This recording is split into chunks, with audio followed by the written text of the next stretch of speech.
Okay, we ready? Great. So we're going to be focusing on free-to-play sports to acquire customers. It's actually happening all the way across, certainly in the United States and across in Europe and Africa as well. It's a really popular and tool to acquire and engage with customers. Here in the United States, we're looking at sports betting operators like William Hill are doing it, but also DFS operators and even the leagues. So if we take a look at the NBA, they signed a deal with MGM about 3 months ago in October. I think it was just leading up to G2E in Las Vegas. They signed a $25 million sponsorship for 3 years. And then they launched this game, which was just prior to the start of the NBA season. And it was a real simple, every single team pick an over or under on how many wins they're going to have. There weren't any odds, but it started this process where we were starting to see the leagues partner with betting brands and provide free-to-play games. Here's an example of what we're doing at Parks. And Parks, obviously, they just recently launched their sportsbook not too long ago. Pennsylvania was in the queue. They legalized sports betting, and it was just a function of them learning about how to regulate it before they let the operators accept that. And so Parks, with this example in particular, you can see that the breadth of the sports, NBA, NHL, we've even got some horse racing there, even English Premier League soccer plus Super Bowl. So we offer at Chalkline, we offer a very wide variety of sports, but we also offer a depth of markets as well. So if you want to offer, spreads versus, money lines versus overs and unders, we also offer some prop bets on every player. Effectively, we're offering free-to-play games on anything that you would be able to find in a normal sports book. The platform that we use integrates those all of those markets. Here's another example in Chicago. That Chicago is looking to get a license in Illinois once it becomes legal there. They're a media company. They've integrated our games as part of their offering, and this is a very specific Chicago game. So you can place a free-to-play pick on whether or not what the final score is going to be, and then we obviously give you some odds. So that's just an example of some regionalization that we're able to provide. And certainly when we look at the rest of the casinos and tracks, providing a free-to-play game, might be relevant in one location. You might need to provide us a different type of free-to-play game in other locations to touch the passion points of those consumers that you're involved with. So this is what everybody is saying about the industry.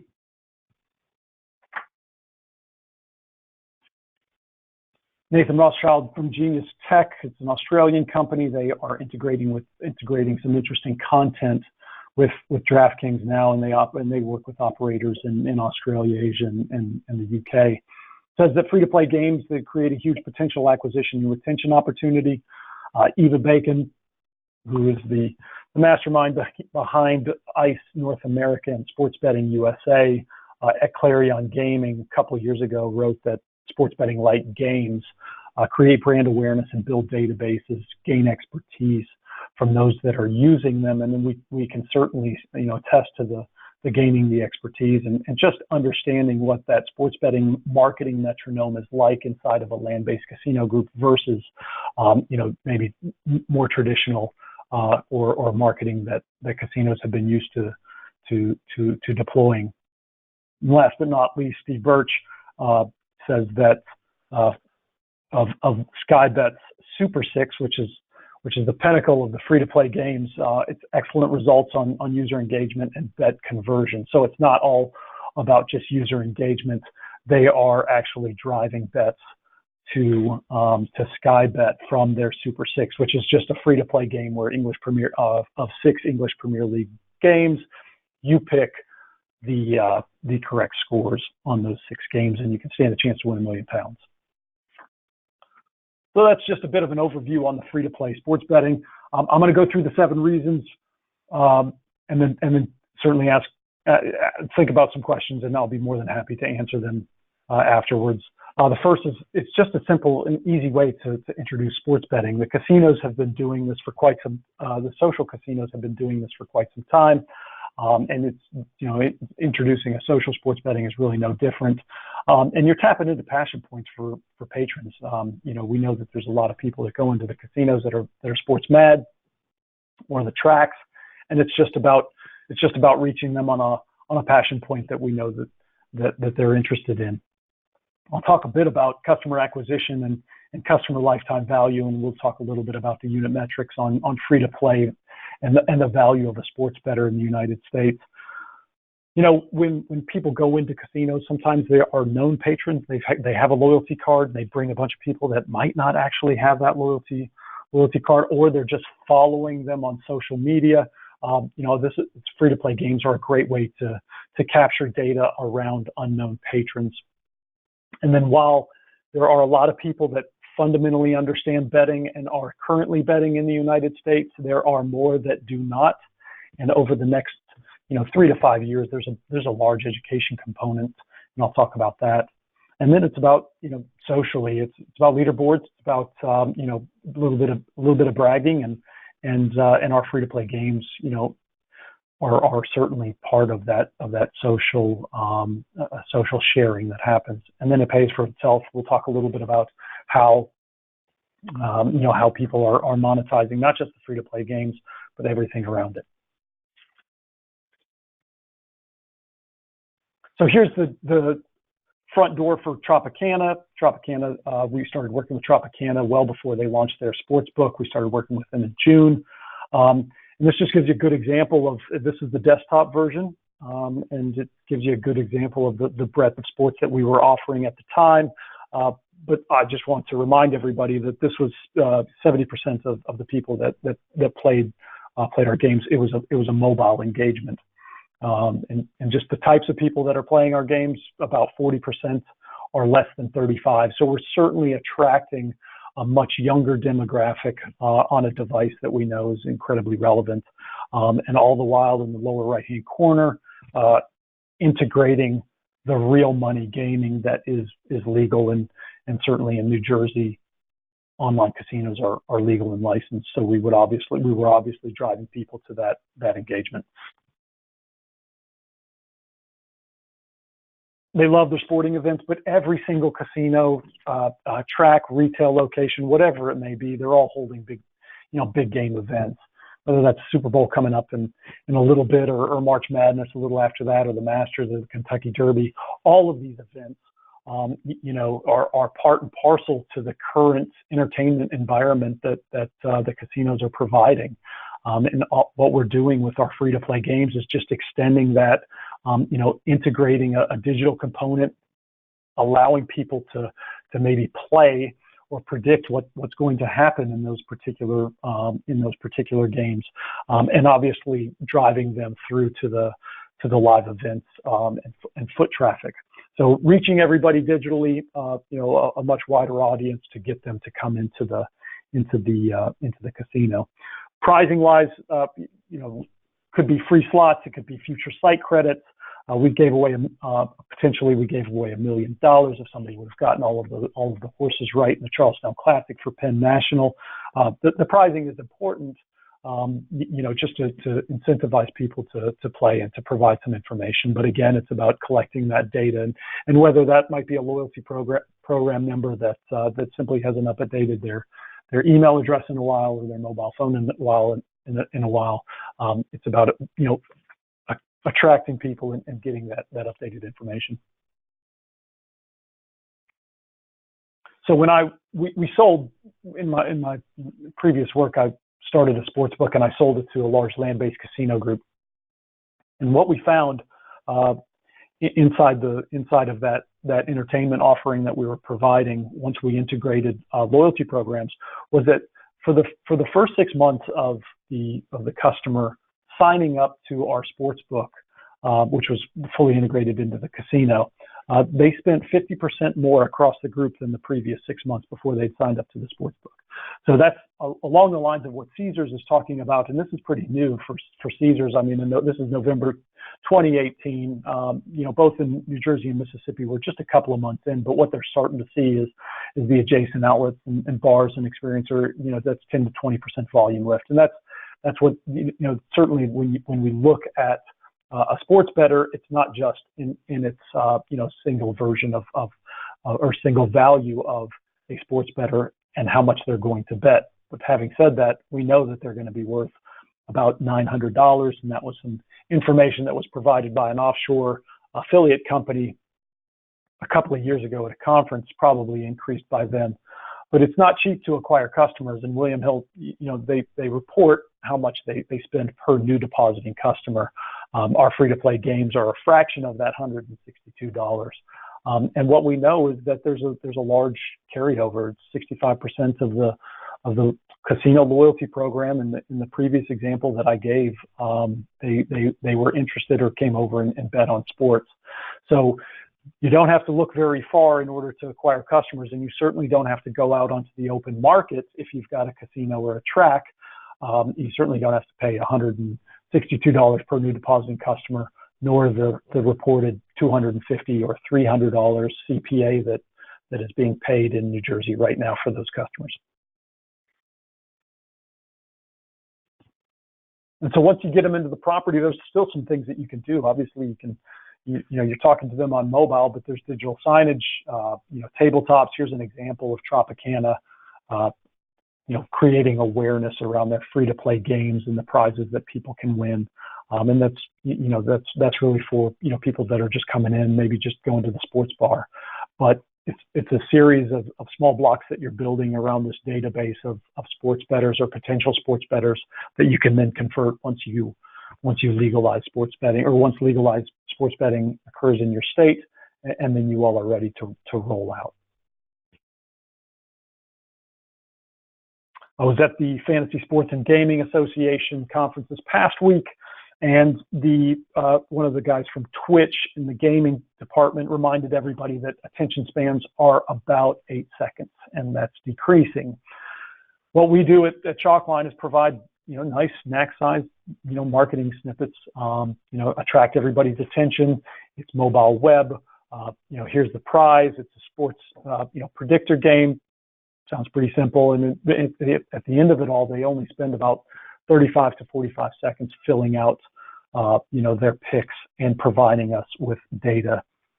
It's really important that once they do that, then we get them into the environment. And so on the right-hand side, you'll see an email confirmation. So after every gameplay, we send out emails to say, hey, thank you very much. It's a brand touch by for our clients. To communicate some additional information. And then after the event is over with, we let them know, hey, you got 7 out of 10 or you got 10 out of 10, your prizes are coming. But that's an additional touch point that we provide to our customers. Our email confirmation and completion rate, our open rates are about 25%. Our click-through rates are sitting at about 10%.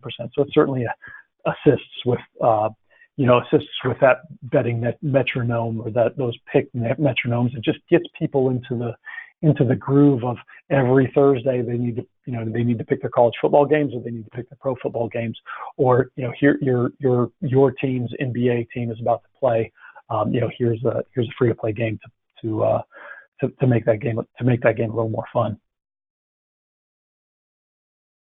We know that there are a lot of Americans that are betting. Yes, that's a given. The black market, the overseas market, is thriving. But really, the lowest common denominator is that most people just don't know much about sports betting. It's intimidating. I've certainly experienced that from having run an online horse racing business. And so how do you kind of defray some of that intimidation? Well, we've got various ways, and this is one. We send a confirmation of their picks, and educating people on, if you were to you just picked 5 games, 5 selections, if you put $1 on that particular selection at a sports book, what would that pay out? Here's an opportunity to view your picks. So just review. We also have various things like consensus picks, and I'll show those in just a bit when we talk about social. But just to get people maybe a little more used to being comfortable picking games, understanding odds. What is a point spread? What is the money line? What does minus 100 mean versus plus 200? And we're really targeting those 20 million Americans that are going to be placing their first legal bet over the next 5 years. Casino operators have been doing it for quite some time. They educate customers on their own games. We're just doing the same thing digitally. That's great for social. Certainly, when we look at the promotion of our games, we see our clients pushing it out on Facebook and Instagram and Twitter, but also, everybody wants to talk about how smart they are when it comes to sports and sports prediction. So, the guy on the left clearly got 6 for 6, maybe not the easiest feat, and told everybody on social media. But also, a social aspect is just seeing who's bet on what. And we immediately provide that consensus on the right-hand side to customers if they want to see, the last 10,000 people that played this game, where is everybody leaning? Is it, -6 or is it +6? Is it, this team or is it that team? And then here's an example of something that we're showing where we actually allow people to pretty quickly share their picks. So, in this particular Bet America is the sports betting brand for Churchill Downs. They're launching in New Jersey and Mississippi and in Pennsylvania. In this particular example, that $1 bet would pay out $774. And then on the bottom, you can see they can share that with friends, email in a closed network or in an open social network like Facebook or Twitter.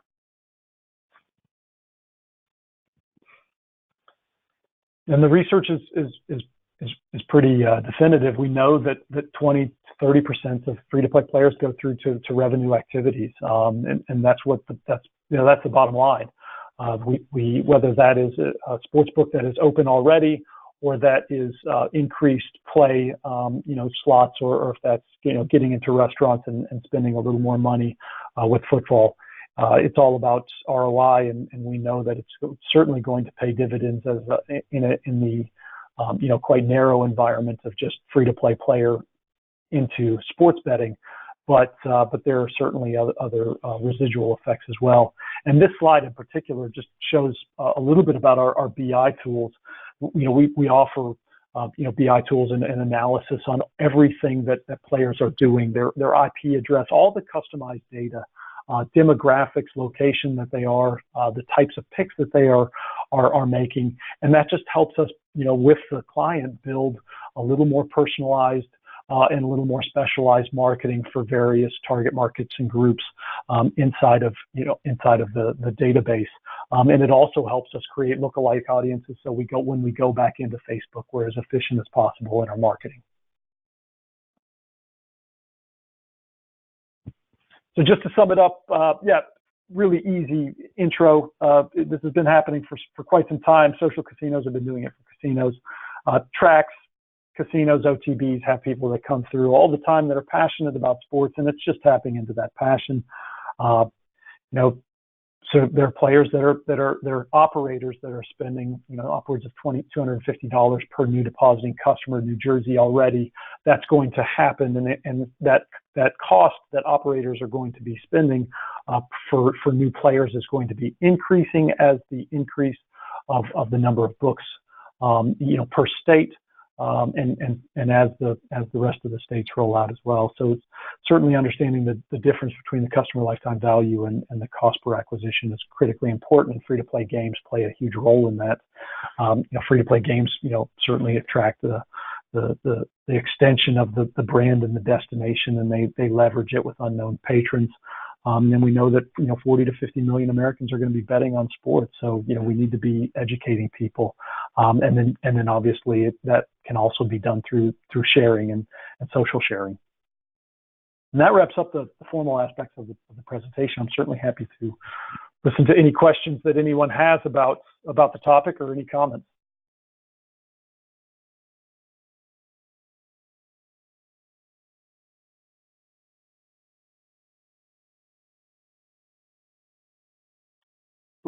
Okay, let's see. I see one right here.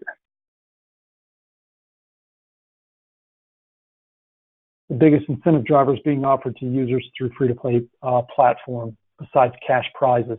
That's a great question. So somebody asked, what are people offering other than just cash? Now, obviously, cash is relatively is a sexy prize. Bet Chicago's giving away $10,000 for their Super Bowl game.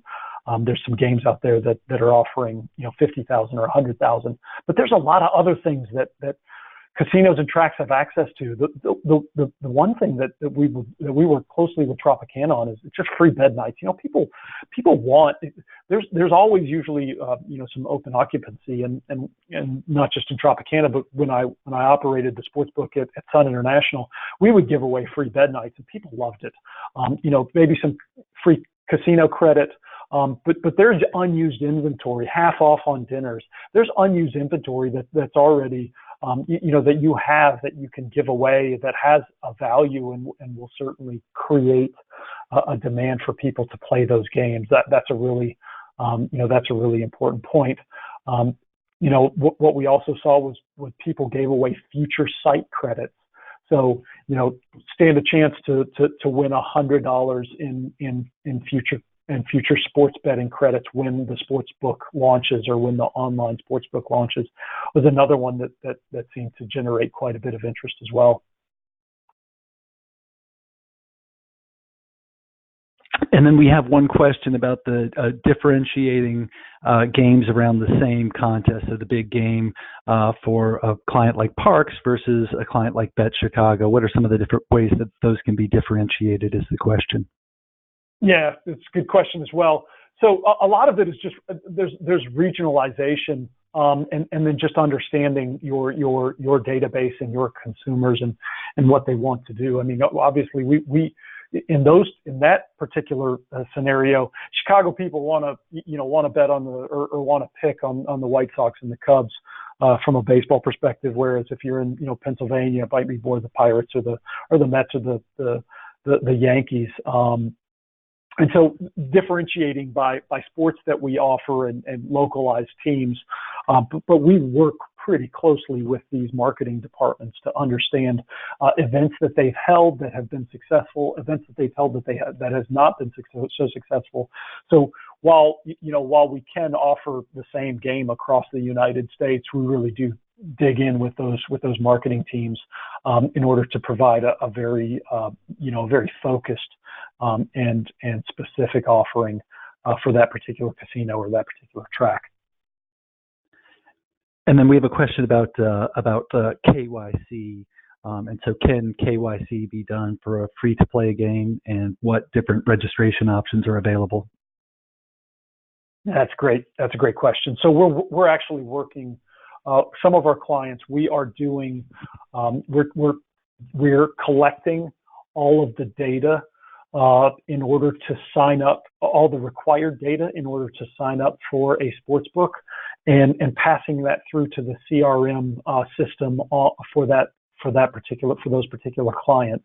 Our KYC can be as simple and easy as give us an email address or a mobile number, or it could be as complicated as the 19 lines that are required of information in order to open up a sports book. So we have the flexibility on the back end to ask all of those questions, and we actually offer the flexibility to when we ask that information. So, if we're giving away $1 million on a Super Bowl contest, we might want to ask that information after they've made their picks.